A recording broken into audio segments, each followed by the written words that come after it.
Hello students, now we are going to discuss about the factor affecting of microbial spoilage of the pharmaceutical products or different formulations, right? So what are the factors that may affect the microbial spoilage, chances of microbial spoilage onto the different types of formulations? So those factors we are going to discuss in 5 minutes. So let us discuss about the what are the factors. So here I have divided in 5 categories, 5 factors which can affect the microbial types of spoilage onto the pharmaceutical products, right? So the first one, it is the nutritional factor, right? Nutritional means nutrient for whom? For the microbes, because here we are discussing about the microbial spoilage, right? So different types of nutrient types of content it will be present into the pharmaceutical formulation that will attract the microorganisms. Say for example, different types of organic and inorganic ingredient we are using into the different types of formulations like syrup, ointment, spirit, elixirs and all those things, right? Tablet, capsule. So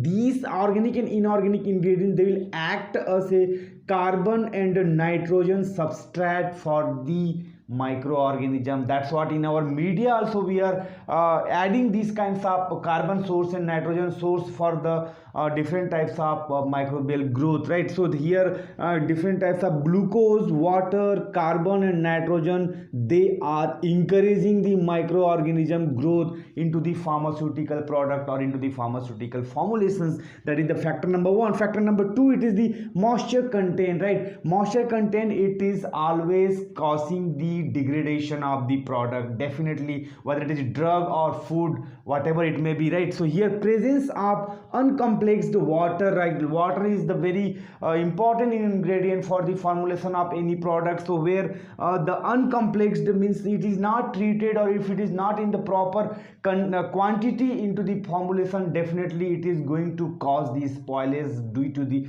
microorganisms, right? Spoilage of dry tablets and drugs, that's what it will be written onto the tablet labels or into the different formulations label, that it should be protected from the moisture. That's what dry place, store into the dry places, right? That's what it's a very important factor here which will interact. The third important factor which will also can cause the microbial spoilage, that is the temperature, right? 10 to 60 degree temperature, it is the optimum for the bacterial growth, right? That's the normal temperature. Even for the this temperature is optimum for the human survival also, right? So any living organisms, most of the living organisms, they are going to survive in this range of the temperature. That's what it is called optimum for the bacterial growth. It is having in syrups and multiple dose eye drops in that store in cool place like label it will be written. Why? Because if you will not store in cool place,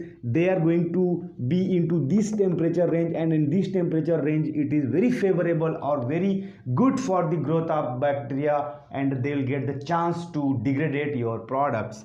Next one, the fourth one, it is the pH, right? Extreme pH, it will prevent the microbial growth. Okay, coming to the second fact on pH, the antacids, then mouthwashes, these kinds of formulations, they will have the pseudomonas species or strain growth into the neutral pH. Remember, neutral pH is also the dangerous, or it will attract the microbial or bacterial growth, because that's what antacid and this thing they have to, they are in most of the bacteria in pH 2.5 to 5.5, 5.5 to 7.5, in this acidic range to neutral range of the pH, many bacteria grow. That is the very favorable for the growth of these some bacteria in under this pH. So we need to understand that what kind of formulation we are preparing, and we can prevent the what kind of bacteria.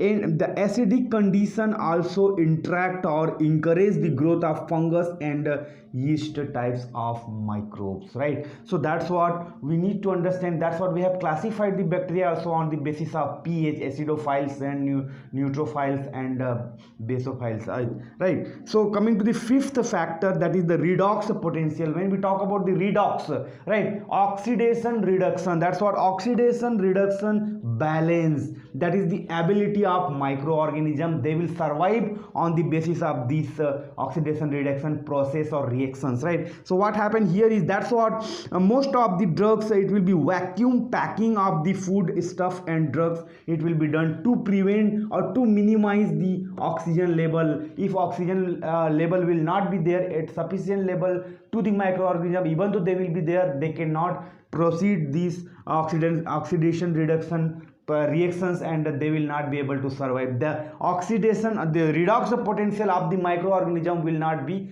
work out over there, right? So this is the 5 main factor which can affect the microbial spoilage on any of the pharmaceutical formulation or pharmaceutical products. Thank you.